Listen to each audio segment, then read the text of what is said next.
예상치 못한 신차의 출시 소식에 업계가 떠들썩합니다. 환골탈태한 디자인과 벌크업된 크기 그리고 각종 첨단 사양으로 국산 경쟁자를 위협할 것으로 보이는데 대체 어떤 차량인지 디자인과 재원, 출시일 및 가격까지 빠르게 알아보겠습니다.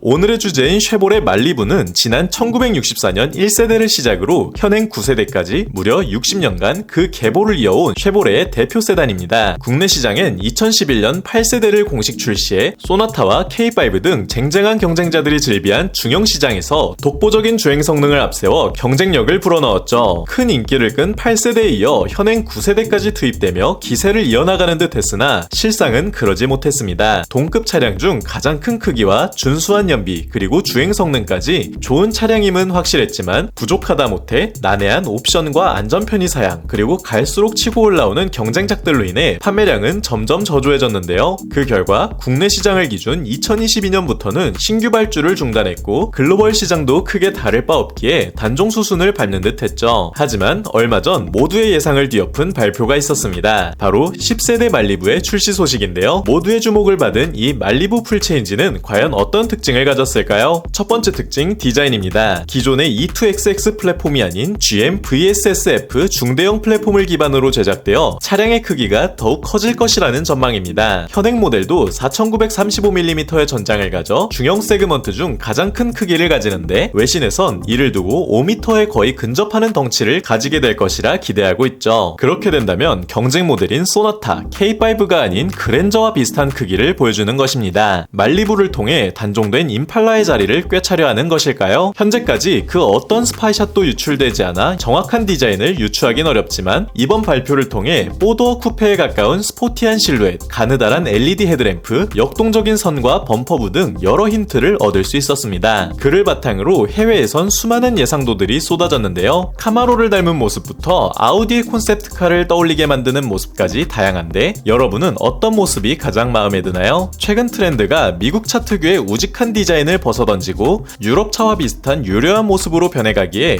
개인적으로는 이 예상도가 가장 설득력이 있다고 생각합니다. 약정 끝난 인터넷과 정수기 가만히 있는 사람만 손해라고요. 쓰던 요금 그대로 새 제품 받는데 안 할 이유가 없죠. 매월 10,000명 이상 신규 가입 역시 업계 1위인 이유가 있었네요. 인터넷 TV 47만원, 정수기 30만원, 둘 다 바꾸면 최대 77만원, 설치 당일 지급, 인터넷 가전 렌탈 알뜰폰까지 모두 아정당이 답이었어요. 두 번째, 실내입니다. 편안함과 현대적인 기술 그리고 기능성에 초점을 맞춘다고 전해진 실내 공간은 쉐보레의 최신 테마를 따를 것으로 예상되는데요. 업계에선 실버라도 EV가 보여준 기암급 디자인을 전망하고 있습니다. 미래적이고 직관적인 맛을 내는 디자인이 멋들어지죠. 11인치 대형 클러스터와 17인치에 달하는 대형 디스플레이가 화려한 UI를 선보이고 물리 버튼과 터치 시스템이 적절히 조화를 이룬 모습이네요. 소재 역시 한층 고급화될 전망이며 승차감 개선을 위해 시트까지 재설계한다 전해집니다. 무선 애플 카플레이 및 안드로이드 오토, 프리미엄 오디오 시스템 등 최신 인포테인먼트 시스템도 적용되죠. 차량의 크기가 커진 만큼 넓은 2열 공간과 420리터 이상의 트렁크 용량을 기대해 볼 수 있습니다. 열선 시트와 HUD, 에어백 등 전작에서 지적받아온 부분이 대거 개선되었음 하네요. 세 번째, 재원입니다. 말리부는 전작과 유사한 4기통 1.5리터, 2리터 가솔린 터보로 운영될 전망이며 CVT 변속기와 맞물린다 전해집니다. 최대 250마력대의 힘을 예상할 수 있고 29마일 퍼 갤런, 즉 리터당 12km 수준의 연비를 기대하죠. 시장 상황에 따라 하이브리드와 PHEV 그리고 전기차의 투입까지 점쳐지는 상황이네요. 사선 유지 보조, 자동 하이빔, 긴급 제동 장치 등이 기본 사양으로 제공되고 후방 교차 감지 시스템과 사각지대 모니터링이 옵션으로 적용된다 전해집니다. 마지막, 출시일 및 가격입니다. 기본형과 스포티한 트림 그리고 럭셔리한 트림이 출시될 것으로 예상하며 일부 외신에 따르면 말리부의 출시 시기는 2025년 상반기라 전해졌죠. 가격의 경우 현지에서 트림에 따라 한화 약 3,400만원에서 4,400만원의 시작가를 전망합니다. 미국의 GM 페어팩스 공장에서 생산된다는 것이 확정적이고 한국 생산 가능성이 낮기에 국내에선 이코녹스처럼 수입 모델로 전환될 가능성이 점쳐지죠. 최근 수입 쉐보레 차량의 가격 인상폭을 고려했을 때 국내 출시가는 4천만원 내외가 될 것으로 보이는데 이는 그랜저의 시작가와 비슷하거나 조금 더 비싼 금액인데요. 만약 말리부가 더욱 커진 크기를 앞세워 준대형 세그먼트로 변화를 깨한다면 그랜저에 상당한 위협을 가할 것으로도 보이는데 여러분은 어떻게 생각하나요? 자, 지금까지 말리부 풀체인지에 대해 간단히 알아보았습니다. 전 세대는 차 자체는 괜찮았지만 아쉬운 부분이 확실했기에 신형은 충분한 업데이트를 거쳐 국내 시장에 강력한 인상을 남겼으면 하는 바람입니다. 이 정도 스펙의 신형 말리부라면 여러분의 지갑을 열 수 있을까요? 댓글로 알려주세요. 구독과 좋아요 그리고 알림 설정을 통해 풍부하고 흥미로운 자동차 이야기를 매주 만나보시고 각종 스파이샷 제보와 내차 판매, 차량 정보 커뮤니티는 네이버 남차 카페에서 함께 하실 수 있습니다. 페이스북과 인스타그램에서도 남자들의 자동차를 팔로우하시고 최신 정보를 빠르게 받아보세요. 감사합니다.